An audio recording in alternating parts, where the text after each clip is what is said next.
All right. It's not clock. Okay. Okay. Tape. Ready? Yeah. Bismillah ar-Rahman ar-Rahim. Alhamdulillah Rabbil Alameen. Wassalatu wassalamu ala rasulihi al-kareem.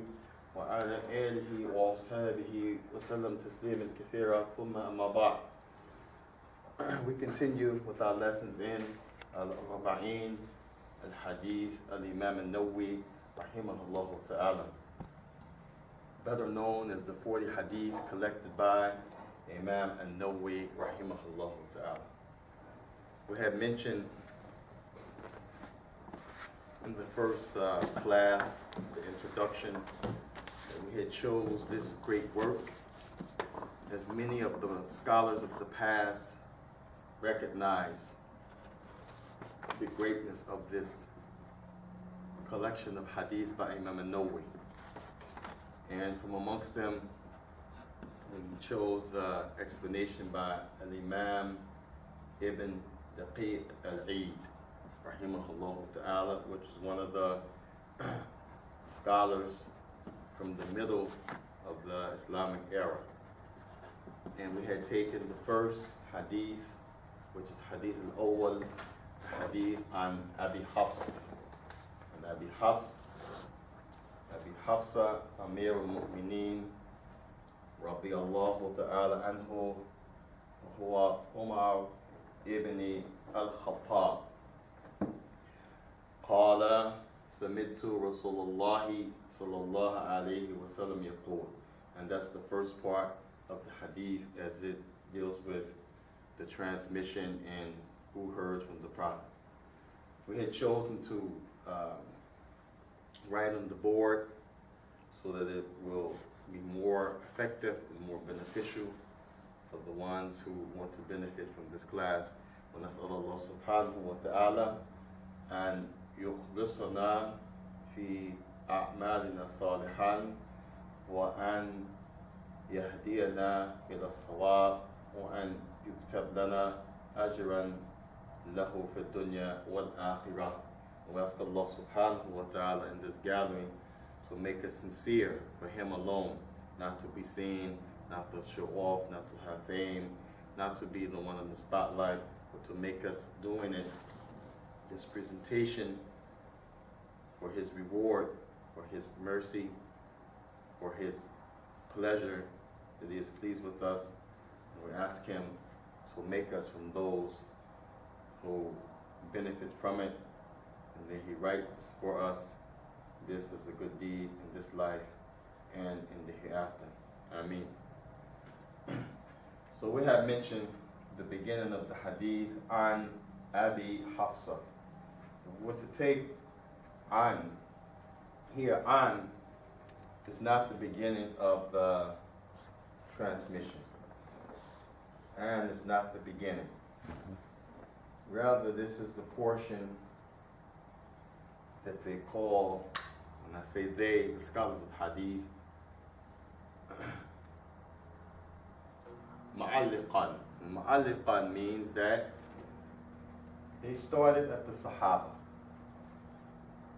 As the person who collects the hadith himself, normally, if he didn't hear it from his teacher, or reported it from his teacher, who reported it from his teacher, or a contemporary person of knowledge of his time, then he will bring that person who collects the hadith where it began, in whose collection, and from that person who collected it, how he heard it himself from his teacher, from another teacher, from a contemporary. So by the time you get to normally the first three generations, meaning the Sahaba, then the Tabi'een, and then the Ittiba'. And we say Sahaba because they were companions of the Messenger. So the word Sahaba means companion. And here we say Sahaba, we mean religiously, they are those who were the companions of the Messenger of Allah. and companion of the Messenger of Allah. Will explain that in detail at another time. Then the second is those who were the companions of the Sahaba, or the Tabi'een. And then thirdly, those who were the companions of the Tabi'een, the Ittiba' Tabi'een. And normally you see an in the chain of transmission, but those three groups of people. If you see an in the chain, normally with a person in between the Sahaba and the Ittiba' Tabi'een, then that second person would be a Tabi'een. So for example, if there was another person before Umar, which indeed it is in the chain, but we didn't bring it, it would be an that person. Then an Umar, or an Abi Hafs. If it was three people, then it would be an, that's a Ittiba' Tabi', he's from the third generation. Then the second an would be Tabi', and then of course this third an will be Sahaba. So normally what they do, to make it easy for learning, to make it simple, as people have to know a lot of technical terminology, which is from the ulum al-Hadeeth, the science of Hadeeth. Then they just start ta'liqan from the Sahaba. And this is how Imam al-Nawawi collected his 40 Hadith. So, an Abi Hafs. Abi is normally Abu, with the Aleph, a Ba, and the Waw. But because of the an in this Waw, Yuplab, Waw, Ya'in. They made this Waw a Ya for easy pronunciation, and it has to be here rather than the Waw because of an, as an makes everything maqsuran or jahran. It has the grammatical marking of the lowercase. So an Abi Hafsa.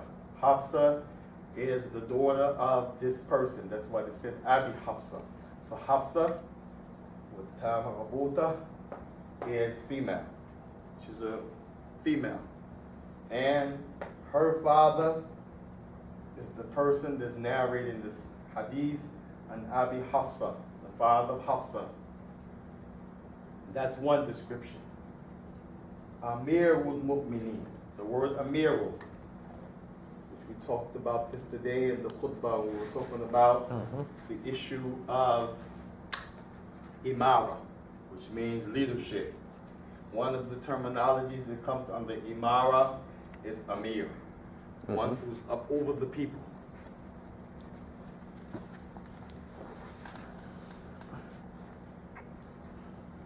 Amir is a common name in the Arabic language and in the lives and the biographies of the Muslims. But it's also a terminology, again, that it in itself reflects leadership. And even in this day and time, in the non-Islamic countries such as America, Britannia, Great Britain, or France, or Almania, Germany, and other than that, from the various countries, the word is commonly used amongst the Muslims. If you find an individual, he's been chosen to be the head of the Muslims in prison, for example, here in the United States, primarily, you normally say he's the Amir. You'll find in some communities in the city, or small villages, or towns, the person in charge in the masjid, if they don't say imam, they say he's the Amir. This Amir, fihi khalaf, there's a difference of opinion.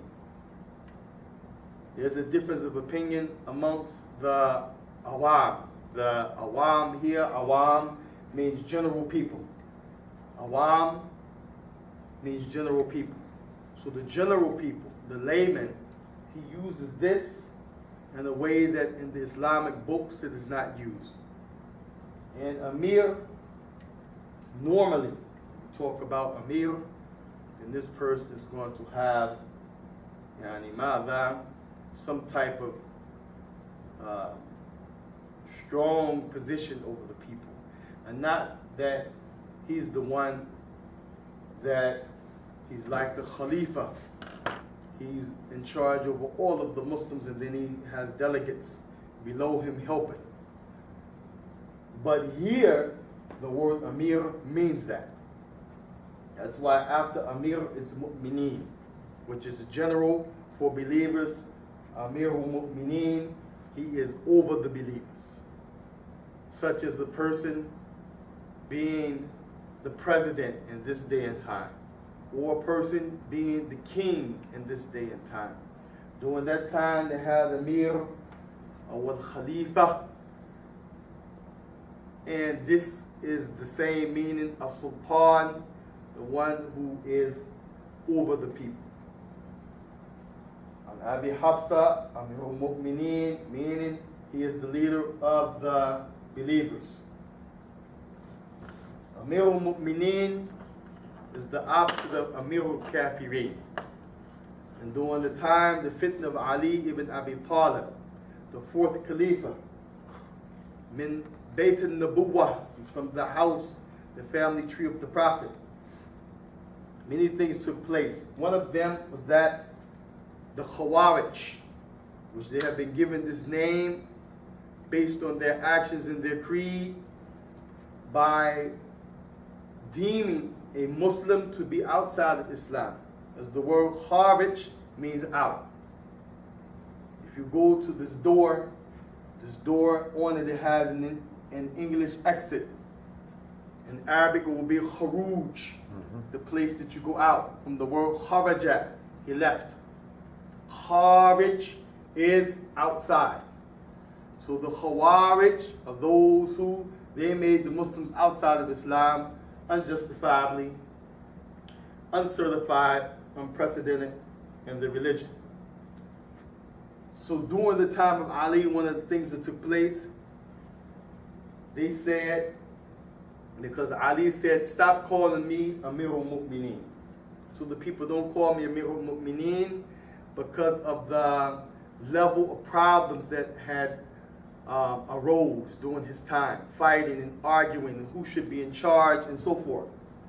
In order to calm the people, he said, okay, let's stop with all of the titles. You guys are going to make a big deal over me, and the other people are going to make a big deal over who should be the leader besides me or rather than me. Just drop the title. But he didn't mean Amirul Mu'mineen has to be changed to the opposite, Amirul Kafirin. As each person, each people, each land has its leadership. وَلَيْسَ سَوَاء أَمِيرُ الْمُؤْمِنِينَ وَالْأَمِيرُ الْكَافِرِينَ. They're not the same. So they took this to mean, wait a minute, and they said this, and it's in the books recorded, if he's not Amirul Mu'mineen, the leader over all of the Muslims, then he must be Amirul Kafirin. He must be the leader of the Kuffar, for yukaffiruhu min tilka al-janib. And they made him a disbeliever from this perspective. So Amirul Mu'mineen clearly means he's the leader, and his responsibility, as we mentioned today in the khutbah, is up over the believers. And this is general. وكذلك يشمل في هذا الكلام يعني إمام. Imam. You read in the books, they also use the term Imam like this, under the title of Sultan, Imara, that which means leadership. Amir, also use Imam. And here it's a little different in the Western countries, as Imam doesn't have the same respect, leverage, power as in the countries where they traditionally respect the Imam on this level. However, بما أرى بسبب هذه الألفاظ والمصطلحات, as what I see from these technical terms, والمواضعها, and putting it in its proper place, أمير والإمام يعني في بلاد الكافرين, in the non-Muslim countries, he is not, as it is stated in the books, just delegated to lead the salah. Rather, he has a responsibility to deal with the non-Muslims, to educate them, to be there to support them. If something is happening to them that he can prevent of harm, he should be the first one to be against that harm. He should be from amongst those, if they come for advice, to give them advice. He should be from amongst those who they come to him for solutions and interactions with the Muslims. He is from amongst those who, if he's in a certain city, a certain portion of the city, it's his responsibility for education for the children, whether it be Muslim or non-Muslim. It's his responsibility to perform the Islamic or civil marriages. It's his responsibility for spiritual advice and healing.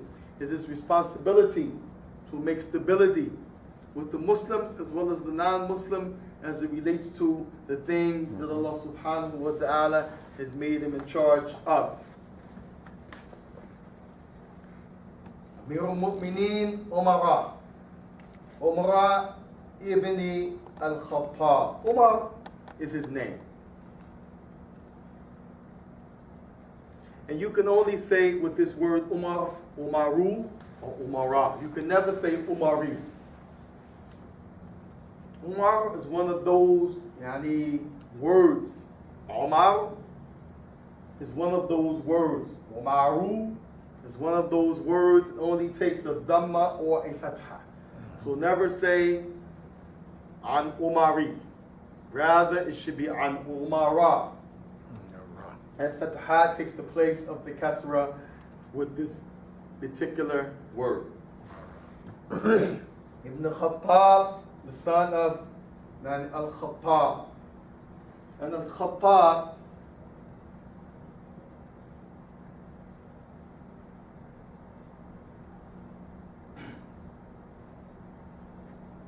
You said it's Umrah. Umara. Umara. Yeah, that's right. Never I say see it. I Umari. see it. Two fatas up there, Umara. It should be, yes, it should be Yeah, it's two fatas there, right? Dhamma, Fatan, Fat. That's right. Umara.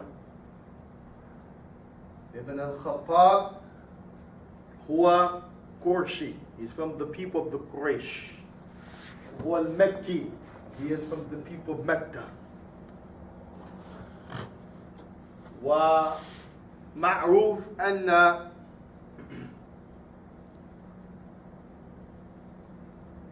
خلقه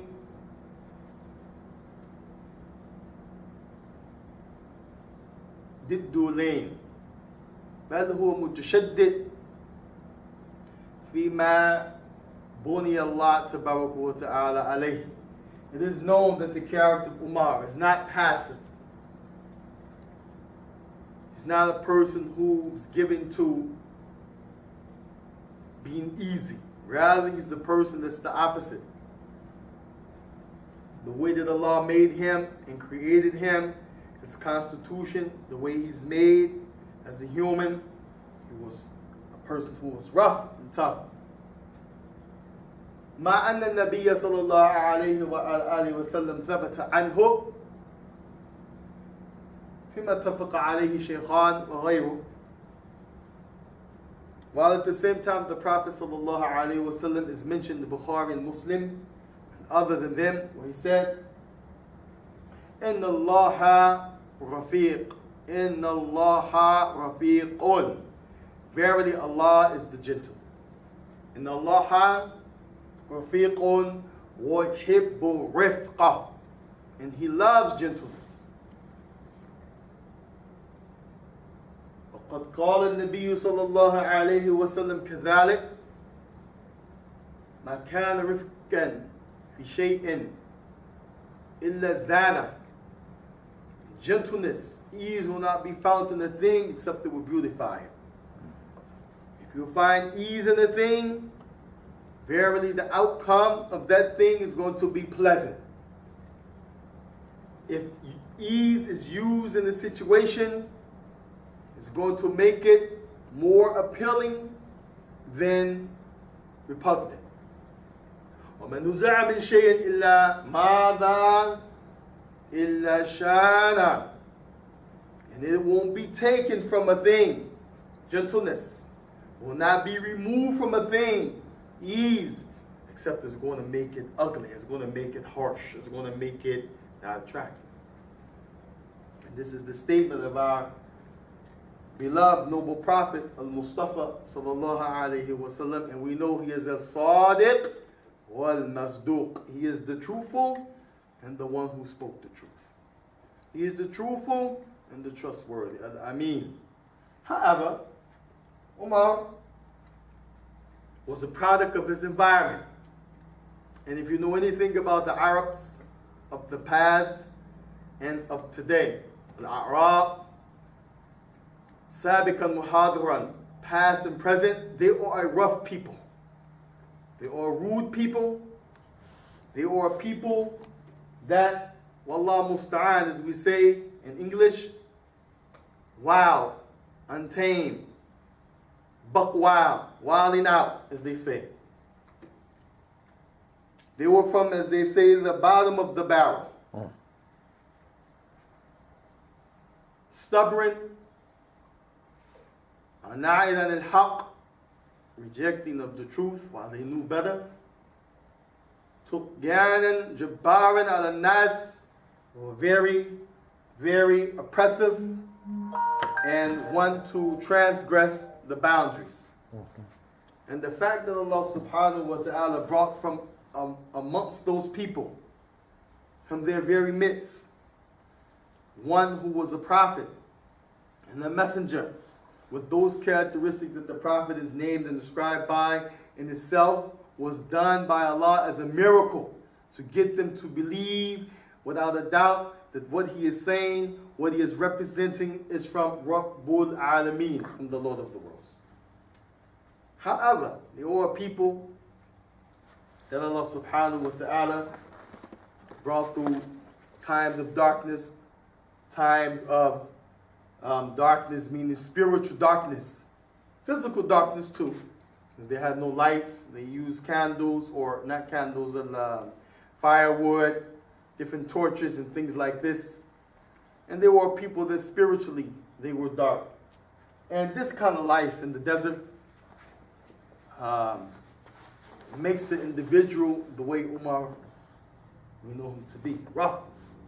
You'll find many hadith where the people were rude and harsh in this matter. However, it is possible that Allah subhanahu wa ta'ala can take someone like that, as we relate from our own experiences, from our backgrounds of spiritual darkness. Although we claim Christianity and we claim we believe in God, we have spiritual darkness.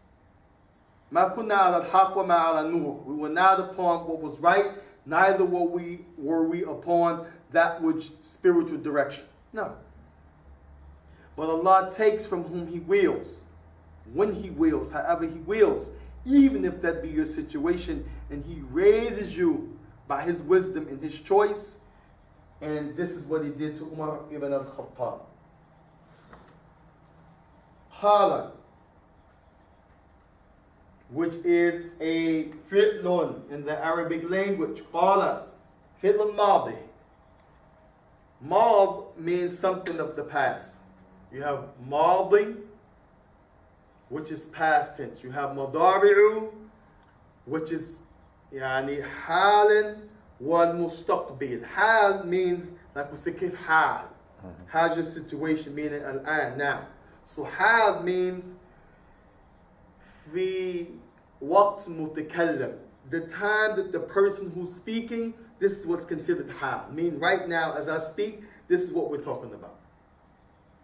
We loosely say in English the present, right now. Then we say mustaqbil, that means the future. When we know future is very limited, or I should say the opposite, is not limited, it's very broad. Future can be the next second, طرفة عين, the blink of an eye. It could be يعني بعد دقيقة, the next minute. بعد الساعة, the next hour. أو بعد بكرة, or after tomorrow morning. So you have ماضي, past. مضارع, which includes present and future. And those are just two of the verb tense. We won't get into command form because we're talking about the word qala, which is madin. It's past tense. Qala, meaning the person said in the past. Who said? Man qala. Abi Hafsa, the father of Hafsa, Amir al-Mu'mineen, the leader of the believers, Umar ibn al-Khattab. Qala. He said. Sami'tu, from the word sami'a. The origin of this word, put your hand over the ta, is the sin, the mim, and the ayn. Sami'a, to hear. The word sami'a. When you add this ta,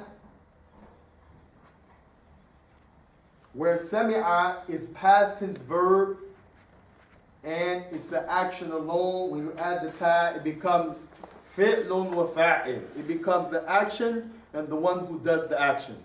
Where before the ta, which is this letter here, is just sami'a. So the origin of submit to is sin, mim, ayn, sami'a. That's the origin of the word submit to, sami'a. And we say that in the prayer when we raise from ruku'ah, we say sami'a, sami'a, sami'a Allahu liman hamida, sami'a, which means to hear. Sami'a is just like qala, fil madi, past tense verb. He heard, he said, he heard. So Umar, he wants to say, relating the information that he got from the Prophet that he heard. So how will we say from sami'a, he heard, to I heard? We will say submit to. Submit to. Which means you have to take that last letter in sami'a. This is a rule. This is how you conjugate the verb from he to I.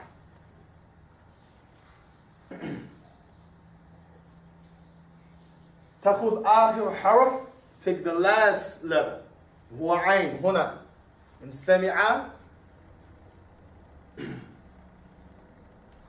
وجعلها مجزوما. مجزوم means we make it where it has a sukoon. And that's why we have a circle above that ayn where we say سمع. You don't say سمع. You don't say sami'u, and you don't say sami'i, you say sami', and you stop. Submit. Ayo.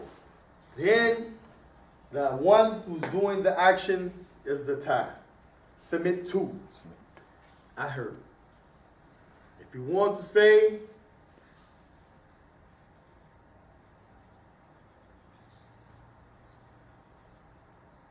that you heard, talking in the second person, talking to you, and I'm saying you heard, I would change that dhamma, which makes it submit to, meaning I heard, to submit ta, you heard.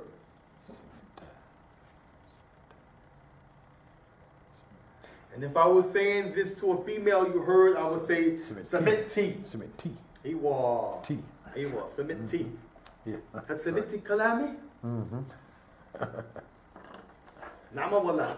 Submit T. أيوة أحسنتي ما شاء الله. Have you heard my كلام? She said no. Submit Yes. T.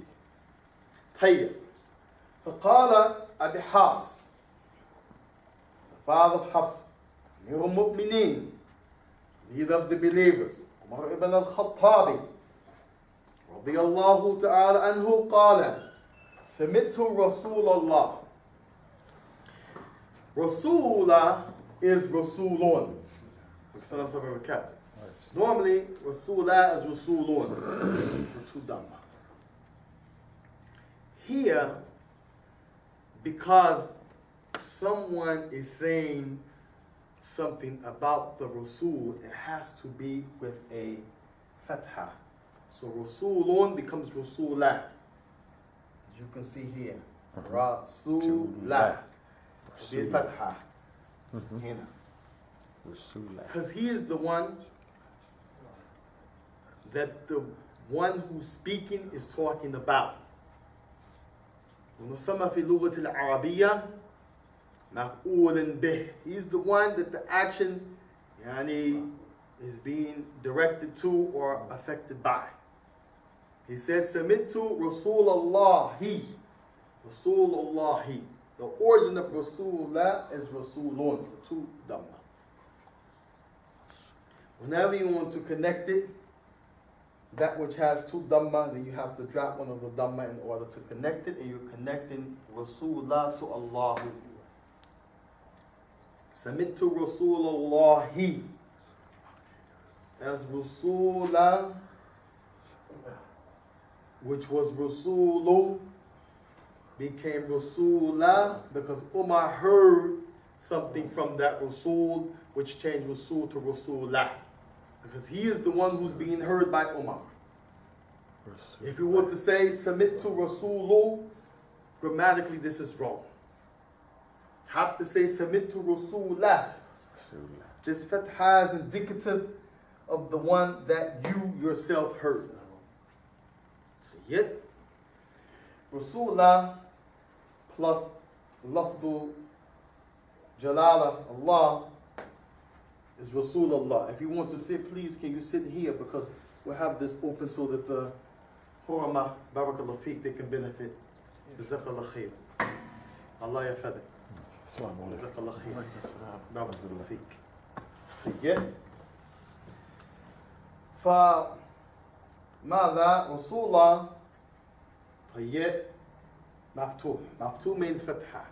Because again, Umar is saying, Umar said, Abi Hafs, Samittu Rasulallah. Rasulallahi.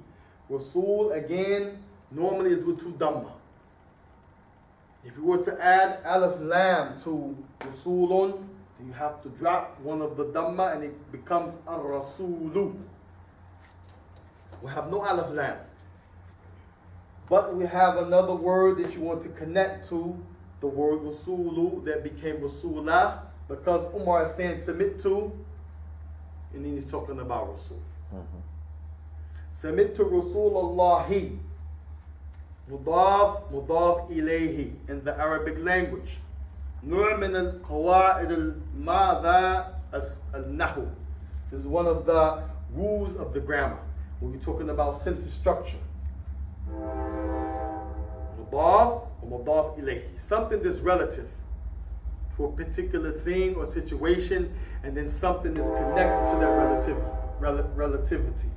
So here, Rasulah is the thing that is going to have some type of bearing on what we're saying, because Umar says submit to. He heard Rasulah. So it's relative to what we're talking about. And then what is relative to Rasul is Allah subhanahu wa ta'ala. Showing that Rasulallahi, that this Rasul is directly tied to Allah. He is sent by Allah tabaraka wa ta'ala. He belongs to Allah tabaraka wa ta'ala. He will be caused to die by Allah tabaraka wa ta'ala. He will be raised by Allah tabaraka wa ta'ala. And he will be judged and questioned Yawm al-Qiyamah by Allah subhanahu wa ta'ala. Rasulullahi can never be Rasulullahu, never can be Rasulullah, never can be anything except Rasulullahi. Because when you have mudaf, something that's relative, in this case Rasulah, and mudaf ilayhi, something that's relative to that thing, then that which is relative to that object or to that person has to take a kasra.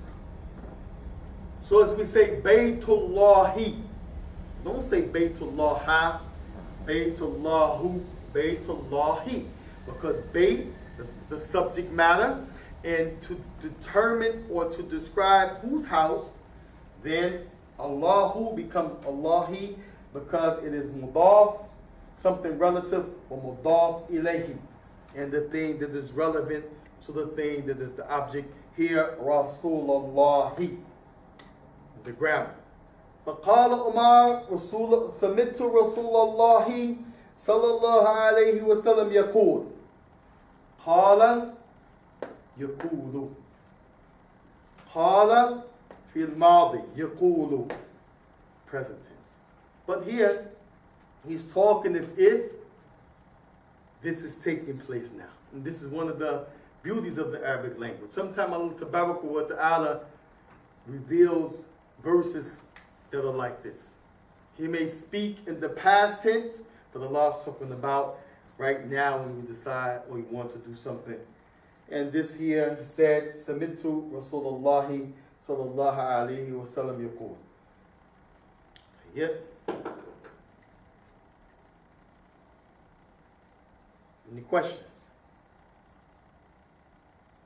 Before we continue, before I erase and continue the first hadith of Arba'in al-Nawwi. في سؤال أو ماذا؟ هل عندكم سؤالا؟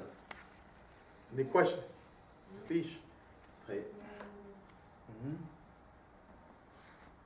في شيء؟